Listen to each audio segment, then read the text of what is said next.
Trabajamos todos los días para proteger lo que más te importa. Son las 6:30, las 5:30 en Canarias. España incrementa sus esfuerzos en la lucha contra el terrorismo. Porque la normalidad no está garantizada. La concienciación en ciberseguridad sigue En un mundo cada vez más complejo, se multiplican las amenazas a nuestra seguridad, a nuestra forma de relacionarnos.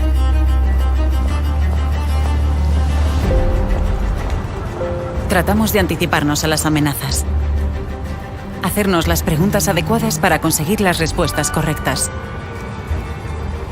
Buscamos información allá donde sea necesario. Nos apoyamos en la tecnología, pero nuestro activo más valioso sigue siendo la persona, el factor humano. Cuando conseguimos la información, la analizamos para entender cómo puede afectarnos. Sabemos que lo que pasa en cualquier lugar del planeta puede tener efectos sobre nuestra vida cotidiana. Contrastamos el resultado de esos análisis porque juntos somos más fuertes. La inteligencia que elaboramos es clave para la toma de decisiones. Defendemos nuestro modo de vida y creemos que la mejor defensa es la inteligencia. Trabajan para seguir garantizando la seguridad del suministro. Las tensiones geopolíticas de los últimos días en distintas partes del mundo están impactando sobre la evolución de los principales indicadores económicos. Nunca bajamos la guardia. Mientras, nos llegan imágenes en directo de la desarticulación de una célula terrorista que planeaba atentar inminentemente en España y a desencadenar el detenimiento. Nuestro éxito es la normalidad.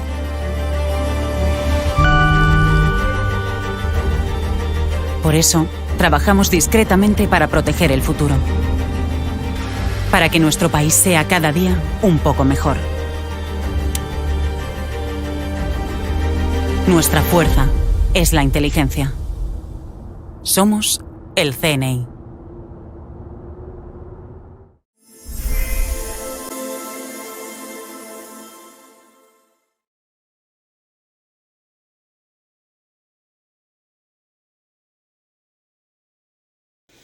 Hola, bienvenidos de nuevo al programa del canal YouTube Sector 9 Televisión, que trata sobre espionaje y servicios secretos, enfocado hacia una cultura de los servicios de inteligencia. En este temario hablaremos sobre qué es el espionaje y cine, irracionalidad o medias verdades. Hemos de tener en cuenta que el género de cine de espías, también conocido a veces como cine de espionaje, trata el tema del espionaje de una manera ficticia e irreal, bien de manera realista como las adaptaciones de John le Carré, o bien sirviendo como base para la fantasía, como muchas películas de James Bond, ¿no? Todas están dentro de un marco de fantasía. Las películas de espías muestran las actividades de espionaje de agentes gubernamentales que trabajan para el gobierno. Suelen trabajar para estados y gobiernos, como digo. Y es el riesgo que sufren siempre de ser descubiertos por sus enemigos. Desde los trailers hostiles de espionaje nazi de la década de 1940 hasta las películas de James Bond de la década de 1960 y los sentidos de taquilla de alta tecnología de la actualidad, las películas de espías han sido siempre populares entre el público de todo el mundo, ofreciendo una mezcla de escapismo y fantasía emocionante, como decimos, innovaciones tecnológicas y lugares exóticos. Muchas películas de espías combinan los géneros de acción y ciencia ficción, presentando héroes claramente delineados para que el público los apoye y villanos para que los odien. O sea, siempre hay un agente que se presenta como bueno, que salva al mundo, y un villano que intenta, pues eso, destruir el mundo, ¿no? Pueden incluir también elementos de thrillers políticos, la Guerra Fría, lo que era el antiguo Telón de Acero, pero con todo, muchas de estas películas son cómicas, en su mayoría comedias de acción, si caben dentro de tal género. Hemos de recordar que a mediados del siglo XX surgió y se consolidó un nuevo género ficcional, de ficción, conocido como espionaje. Sus inicios suelen situarse en el periodo de entreguerras, con muchas obras, algunas de ellas llevadas al cine por el gran director que fue Alfred Hitchcock. El desarrollo y consolidación posterior del género de espionaje se liga a las novelas de Graham Greene, que por ejemplo sus títulos serían El tren de Estambul, Inglaterra organiza así, El agente confidencial, El tercer hombre, Nuestro hombre en La Habana, entre otros muchos más. Después vendría la pluma del gran escritor Ian Fleming, con Casino Royale, Vive y deja morir, Desde Rusia con amor y el clásico Goldfinger, entre otros muchos más títulos. Y John le Carré, como no. John le Carré, con películas, por ejemplo, llamada para un muerto, El espía que subió el frío, El espejo de los espías y otras más, ¿no? Muchas de estas novelas fueron casi de inmediato llevadas al cine y sus filmes resultaron muy exitosos, alcanzando al público en distintos países. El auge de su consumo se dio principalmente en los Estados Unidos y lo que es la Europa, o era la Europa occidental. La saga de películas de James Bond, el conocidísimo Agente 007, resultó un verdadero boom que dio lugar a la emergencia de series televisivas, distintas versiones fílmicas, parodias, historietas, clubs de fan, merchandising variado y otras curiosidades. Algunas de las obras de Graham Greene y Le Carré también se convirtieron en sendas series televisivas que se tornaron muy populares en su momento. Así se conformó un transgénero en torno al espionaje. Esto es que iba cambiando e iba evolucionando según los tiempos, lo cual indica su relevancia cultural y sociológica. Había tomado forma un modelo narrativo y argumental basado en las intrigas de espías de los respectivos servicios secretos nacionales. Esta temática alcanzaría su propio frenesí en el periodo de la Guerra Fría, abordando historias de espías y misiones secretas entre el bloque occidental y el oriental, como hemos dicho antes. Este género estuvo así fuertemente ligado a la experiencia social de un mundo dividido en dos por la cortina de hierro, lo que era el telón de acero, ¿no? Aquellas dos potencias que eran Estados Unidos por un lado y la Sur por otro, y entre medio estaba Europa. El vínculo entre género y praxis social es particularmente evidente en las novelas de espías. Las tres figuras principales del género, Graham Greene, Ian Fleming y John le Carré, fueron efectivamente miembros de los servicios secretos antes de convertirse en escritores. Sí, amigos, fueron espías circunstanciales antes escritores. O sea, antes de escribir sus novelas, colaboraron con diferentes servicios de inteligencia. O sea, sabían de lo que hablaban, pero claro, tenían que darle un aire mucho más aventurero y espectacular, ¿no? Por otra parte, hay que destacar que los productos del género de espías tienen ciertamente muchos rasgos en común. Por ejemplo, en el aspecto temático, sobresalen la actividad de espionaje, como su nombre indica, las guerras y las conspiraciones internacionales que ponen al mundo libre siempre en peligro, ¿no? O sea, el mundo siempre está en peligro. En estas novelas hay una oposición constitutiva del conflicto entre un bando bueno y uno malo, claramente distinguibles, como hemos dicho antes. El enemigo resulta identificable en agentes y actores visibles. Así, los agentes rusos o británicos tienen una presencia individualizada a pesar de su actividad secreta, y las misiones son organizadas por servicios secretos nacionales y siempre gubernamentales, siempre del gobierno. El rol del Estado-Nación y su interés estratégico, su soberanía y sus particulares culturales aparecen presentes y activos en un rol que ejerce el protagonista.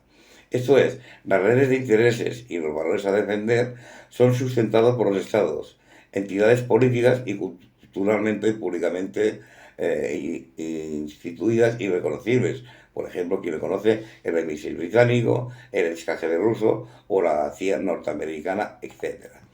Algunos indicios de esta importancia de los estados, su soberanía y sus fronteras, pueden hallarse en las películas, por ejemplo, en El espía que surgió del frío y en El espejo de los espías, ambas transposiciones de novelas de John le Carré. En distintas escenas de estas películas de espías deben atravesar fronteras estatales que constituyen un verdadero desafío físico. Por ejemplo, el muro de Berlín, en la primera película mencionada, han desatado alambradas, son observados día y noche por toda la vigilancia en la segunda, aunque en ambas se encuentra representado el peligro de muerte que conlleva atravesar esos límites nacionales, ¿no? En estas películas, el actor principal, el agente de inteligencia, el espía, siempre está en peligro de muerte, ¿no? Lo que respecta a la configuración más retórica y más elocuente de este género, se puede señalar también múltiples continuidades. En primer lugar, el género del espionaje comparte en todos los casos la estructuración de las novelas de suspenso y acción, presentación de los personajes y de la situación de conflicto, desarrollo y su desenlace. La estructura narrativa es generalmente bastante simple, siguiendo un avance lineal. El estilo es desenfrenado y veloz, la narración conserva el ritmo y mantiene al lector espectador en estado de alerta. Es un cine aventurero. Se pueden mencionar también algunos motivos y figuras que se reiteran en este género, tales como el enfrentamiento, el secreto y las dobles identidades, entre otros. En relación con la importancia de los estados-nación, cobran relevancia algunos motivos como las fronteras, la vigilancia y la defensa, la tecnología y las armas más modernas al servicio de la defensa y las fronteras estatales también están muy presentes. Por último, el tipo de enunciación característico del género da lugar a una narración que intenta borrar sus marcas y se confunde con la historia misma. Se trata de una enunciación narrada y contada, esto es, está hecha por un guión cinematográfico o bien novelístico, ¿no? Por lo general se narra en tercera persona y suele haber una focalización exclusiva en el protagonista, con quien el espectador comparte el mismo nivel de conocimientos, ¿no? Equilibrando así un poco lo que es ir a ver una película de espías, lo cual produce el clima de suspenso. El espectador entiende y el director intenta explicarse y crear un contexto, ¿no? Aquí cabe precisar la parcial excepción de algunas novelas de John le Carré, uno de los mejores escritores que ha habido, más complejas y técnicas en su composición narrativa. Esta es más cercana al espionaje técnico que al ficcional, ¿no? A que de ficción. Pero es que, como bien señala Jacques Deriva en 1980, si la ley del género indica que no es posible producir un texto por fuera de todo género, haya recibido una contraley que impide la estricta pertenencia a alguno de ellos. El género del espionaje, según se vio, ha estabilizado un conjunto de rasgos temáticos, retóricos y enunciativos como lo constituyen en un sistema conocido, un horizonte de expectativas para los lectores y espectadores. Asimismo, se constata que este género surge ligado a una esfera de actividad social específica, producto del contexto internacional del periodo de entreguerras, Primera y Segunda Guerra Mundial, primero, y de la Guerra Fría después. Y para finalizar, una pregunta. ¿Puede un género como el de las novelas de espías, ligado a un contexto específico y a una praxis social ya desaparecida, como por ejemplo el muro de Berlín, continuar existiendo de la misma manera y con la misma vitalidad? A ver, la respuesta no puede escapar de la ambivalencia e interpretaciones opuestas de nuestro tiempo para explicar este género, cuya verdad o falsedad no puede ser probada lógicamente. No podemos probar que estas cosas que salen en las películas existieron o no existieron, ¿no? Deberemos preguntarnos por las condiciones de la evaluación de representaciones culturales sobre nuestra propia época, en el contexto de una sociedad en la que, como señalan los sociólogos, nuestro inconsciente ha sido colonizado, ¿no? Cuando vamos a ver una película o leemos una novela de estos géneros, a nivel inconsciente ya lo tenemos, ya, digamos, enquistado. Será preciso revisar entonces el estatuto de la nostalgia en esta sociedad del capitalismo tardío en que parece difícil abordar la totalidad.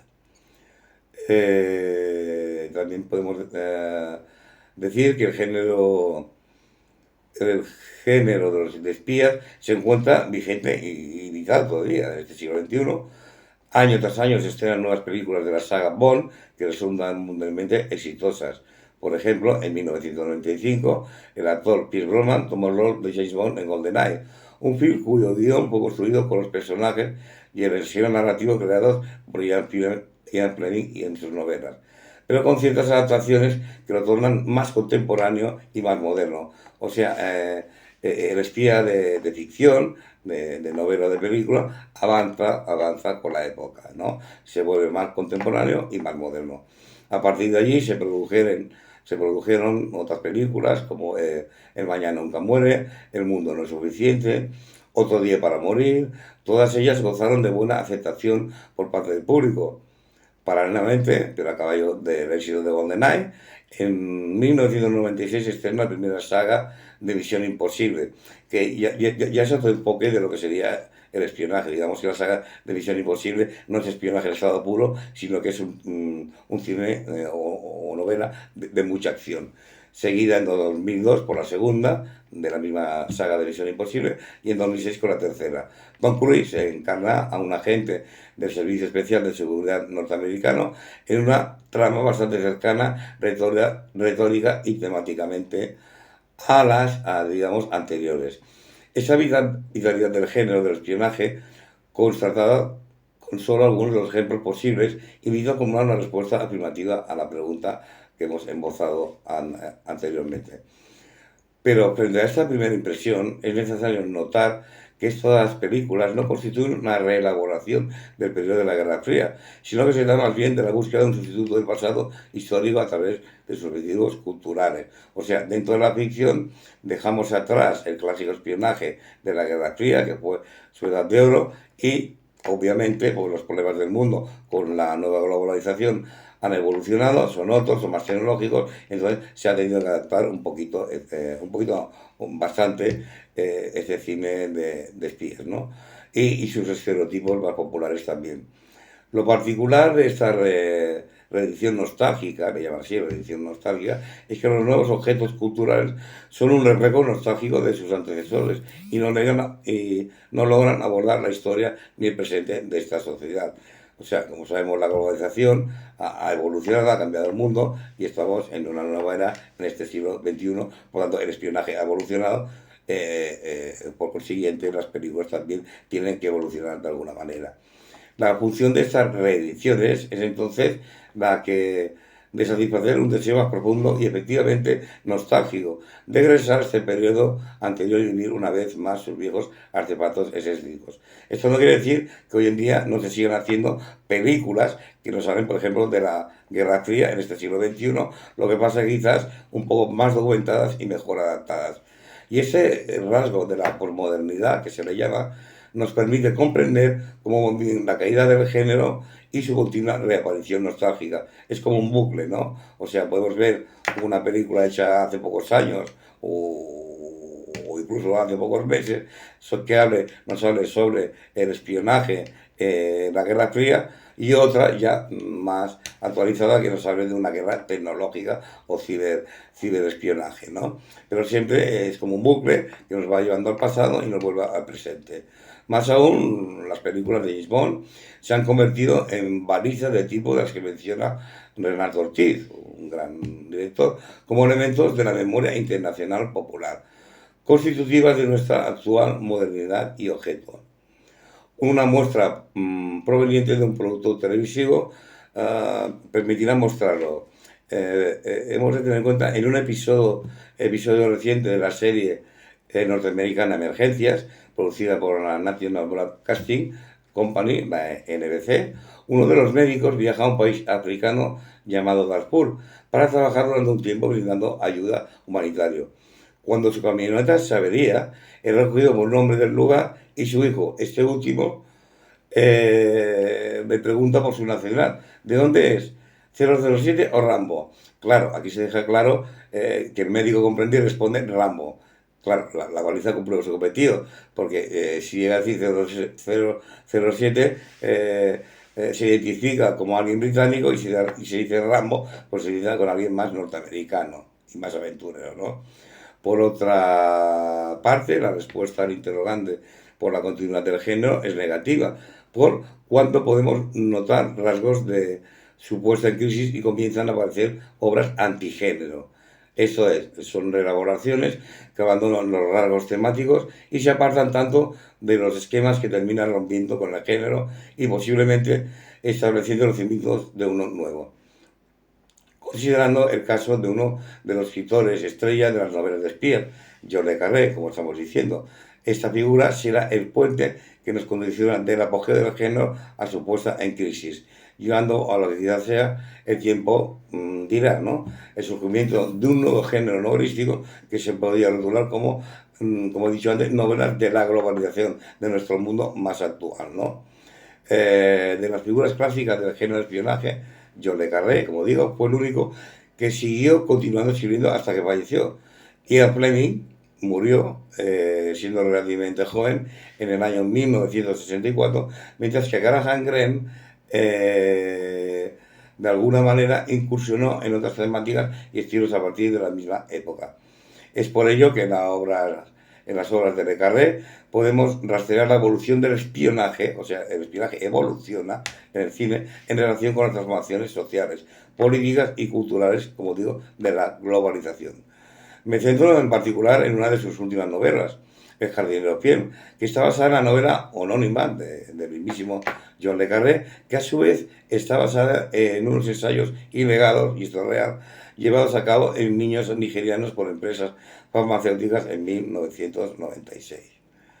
Claro, que a su vez fue llevada al cine, como digo, en un film dirigido por el brasileño Fernando Meirelles, desde su nueva ubicación en los estudios de Hollywood. Es una película, un film mundo, tanto por su forma de producción como por su contenido argumental, atravesando por la globalización actual. Esto es, que las películas de espía han ido evolucionando con los tiempos y aunque hayan evolucionado con los tiempos, podemos seguir haciendo, o pueden los directores seguir haciendo películas y escribir novelas sobre la Guerra Fría, que fue a partir de la Segunda Guerra Mundial hasta la caída del muro de Berlín o del Axur, y basándonos en esa época, pero también podemos hacer películas basadas en esta época más contemporánea, ¿no? Espero que os haya gustado este capítulo entre la diferencia entre espionaje y películas de espías. Y si os deseáis, suscribiros a mi canal YouTube para ver más programas. Vuestro para siempre, Sergio Barras, experto y estudioso de los servicios de inteligencia y la geopolítica. Muchas gracias.